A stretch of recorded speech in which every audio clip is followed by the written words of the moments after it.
वाली है, पर दूसरी अपनी गरीबी की वजह से पढ़ न सकी और गांव में रहती है। लेकिन दोनों है बहुत खूबसूरत। अगर तुम सबको देखते ही पसंद ना आ जाए तो मेरा नाम बदल देना। हाँ, पर तो हम आंखें मूंद कर भरोसा कर सकते हैं भैया। आप आगे बात चलाइए, हम शादी करने को तैयार हैं। कुछ ही दिन में अर्नव और आरुष की शादी हो जाती है। आरुष की शादी अनपढ़ लड़की मंजरी से हो जाती है, जो कि बहुत भोली भी होती है। और अर्नव की शादी पढ़ी लिखी लड़की तनुजा से हो जाती है, जो कि घमंडी और चालू होती है। एक दिन मंजरी घर के काम कर रही थी कि अचानक शांति उसे आवाज लगाती है। बड़ी बहू, ओ बड़ी बहू, मंजरी जल्दी यहाँ आओ। मंजरी जल्दी जल्दी शांति के पास जाती है। बेटा मेरे पैर दबा दे, बहुत दर्द हो रहा है। जी माँ जी, बस बर्तन धोकर आती हूँ। अरे बैठ यहाँ, मेरे पैर में बहुत तेज दर्द हो रहा है। बर्तन छोटी बहू धो लेगी। मंजरी शांति के पैर दबाने लगती है तो शांति तनुजा को आवाज लगाती है। छोटी बहू, ओ छोटी बहू। तनुजा थोड़ी देर से आराम से चलकर आती है।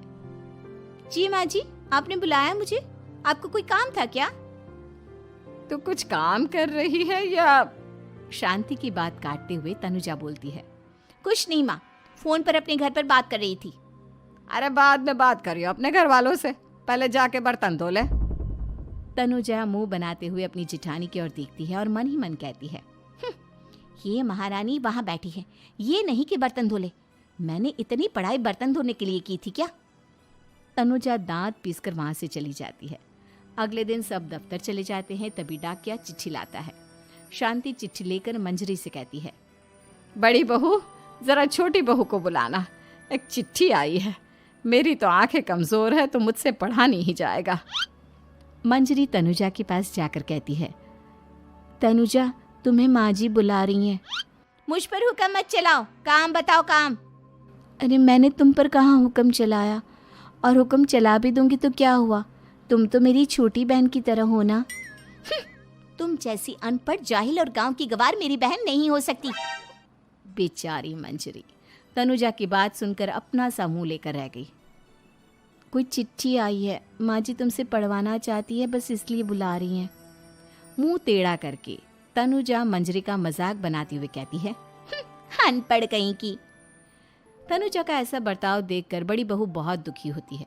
तनुजा को अपनी पढ़ाई का घमंड इतना हो गया कि अब वो घर के कोई काम नहीं करती और अपनी जिठानी का मजाक बनाती रहती। तनुजा का ये बर्ताव अब उसकी सास को भी नजर आने लगा था। एक दिन शांति ने अपनी बड़ी बहू से कहा, मंजरी, तनुजा हर समय तुम्हारा मजाक उड़ाती है, तुम्हें गुस्सा नहीं आता क्या? आता तो है माँ जी, लेकिन मैं क्या करूं? जब भी उसे कुछ बोलती हूँ वो और भी जली कटी बातें मुझे सुनाकर चली जाती है। मैं उसे अपनी छोटी बहन की तरह प्यार करती हूँ, लेकिन उसके दिल में मेरे लिए कोई इज्जत नहीं। बहू तूने वो कहावत सुनी है, जुल्म करने वाले से ज्यादा जुल्म सहने वाला अपराधी होता है। मंजरी अपनी सास का इशारा समझ जाती है। वो अपनी देवरानी को सबक सिखाने की ठान लेती है और एक दिन शांति अपनी दोनों बहुओं के साथ बैठी थी तो शांति अपनी बड़ी बहू से पूछती है, अरे बहू शाम होने को है, कुछ सोचा है क्या बनेगा खाने में? माँ जी मेरे तो सर में बहुत दर्द है आज। मेरी प्यारी देवरानी ही कुछ अंग्रेजी खाना बनाकर खिलाएगी। सुना है पढ़े लिखे लोग अंग्रेजी खाना बहुत अच्छा बनाते हैं, क्यों तनुजा? इतना कहकर मंजरी अपनी सास की ओर देखकर मुस्कुरा दी। तनुजा अपनी तारीफ सुनकर बहुत खुश हो गई। इतने में शांति कहती है, ये तो सच बात है छोटी बहू, ये तो मैंने भी सुना है। हम भी पक गए हैं बड़ी बहू के हाथ का खाना खा खा कर। तनुजा, तुम्हारी माँ भी तो तुम्हारे खाने की बहुत तारीफ करती हैं। आज हमें भी खिला दो कुछ अच्छा सा बनाकर।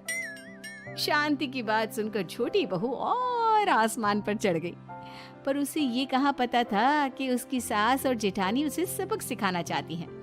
तनुजा अपनी तारीफ सुनकर खुश तो बहुत होती है, पर सोचने लगती है, मुझे तो कैसा भी खाना बनाना नहीं आता, अब मैं क्या करूंगी? अगर मैंने इनको सच बता दिया तो मेरी सारी इज्जत मिट्टी में मिल जाएगी। अरे छोटी बहू क्या सोच रही हो, खिलाओगी ना अपने हाथ का अंग्रेजी खाना? छोटी बहू हाँ में सर हिला देती है। अचानक से उसके दिमाग में एक आइडिया आता है, मैं इंटरनेट से देखकर कुछ बना लेती हूँ, मेरी वाहवाही पूरे घर में हो जाएगी। मुझे कौन सा रोज रोज बनाना है। माँ जी, आज आप सबको ऐसा खाना खिलाऊंगी कि। इतने में शांति छोटी बहू की टांग खींचते हुए कहती है कि पता नहीं कैसा खाना खिलाओगी। ए ऊपर वाले, हमारी रक्षा करना। इतना बोलकर शांति और मंजरी दोनों जोर जोर से हंसने लगते हैं। अब तनुजा रसोई घर में चली जाती है और खाने की तैयारी करने लगती है, पर उसे रसोई घर की चीज़ों के बारे में तो कुछ नहीं पता। जैसे तैसे सारी चीज़ें निकालती है और इंटरनेट पर देखकर खाना बनाती है। कुछ ही देर में सब लोग घर आ जाते हैं। अरे सुनते हो, आज का खाना हमारी छोटी बहू बना रही है। अरे वाह, आज तो फिर कुछ अंग्रेजी खाना खाने को मिलेगा। कुछ ही देर में खाना बन जाता है तो छोटी बहू सबका खाना लगा देती है। इतने में बड़ी बहू कहती है, क्या बात है देवरानी जी, आज तो बहुत अच्छी खुशबू आ रही है। ये बात तो सही कही बड़ी बहू तूने, खुशबू तो अच्छी है। ऐसी खुशबू तो मेरे खाने में भी नहीं आती। सब मिलकर छोटी बहू की बहुत तारीफ करते हैं और छोटी बहू 7वें आसमान पर बैठ जाती है। अब सभी खाना खाते हैं। जल्दी जल्दी दो, अब तो मुंह में पानी आ रहा है। हाँ हाँ, मुझसे भी नहीं रुका जा रहा। जैसे ही सोहन एक निवाला खाता है तो उसकी आंखों से पानी आने लगता है। ये देखकर शांति सोहन से पूछती है, क्या हुआ जी, खाना इतना अच्छा बना है कि आंखों से पानी आ गया? सोहन चुप रहता है और धीरे धीरे से खाना शुरू कर देता है। इतने में सोहन छोटी बहू से कहता है, बेटी तुम भी तो खाओ, तुम क्यों रुकी हो? खाना सच में बहुत अच्छा है। ये कहकर सोहन जोर से हंस देता है। फिर सब खाना खाने लगते हैं, लेकिन खाने में नमक और मिर्च तेज हो गई थी। तनुजा से कोई कुछ नहीं बोलता, बल्कि उसे भी खाने को कहते हैं। जैसे ही छोटी बहू खाना खाती है, वो पानी पानी कहकर चिल्लाती है, पानी, इसमें तो पानी। ये खाना तो सच में इतना अच्छा बना है कि हमारे साथ साथ देवरानी जी भी इसके स्वाद को कभी नहीं भूल पाएंगी। सही कहा बहू। तनुजा को अपनी गलती का एहसास हुआ और उसने अपनी सास से कहा, माँ जी, ये मेरी गलती नहीं है। इंटरनेट पर दिखाया था कि 4 चम्मच नमक और मिर्च डालने हैं। अब मंजरी को भी मौका मिल गया और उसने तनुजा पर तंज कसा। नाच न जाने आंगन टेढ़ा, हर जगह अपनी पढ़ाई दिखाती हो, दूसरों का मजाक उड़ाती हो। अब पता चला ना, हर चीज़ में पढ़ाई काम नहीं आती।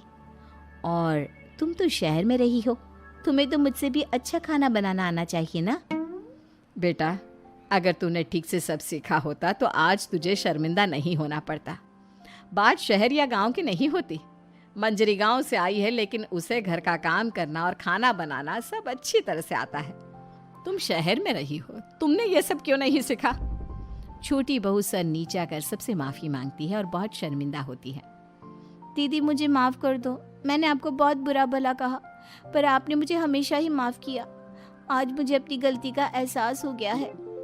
अब दोनों बहुएं मिलकर घर का काम करने लगी और एक दूसरे को अपने गुण बांटने लगी। मंजरी ने अपनी देवरानी को खाना बनाना और घर का काम करना सिखाया, वहीं तनुजा ने भी अपनी जेठानी को पढ़ना लिखना सिखाया। शांति और सोहन ऐसी बहुएं पाकर बहुत खुश थे।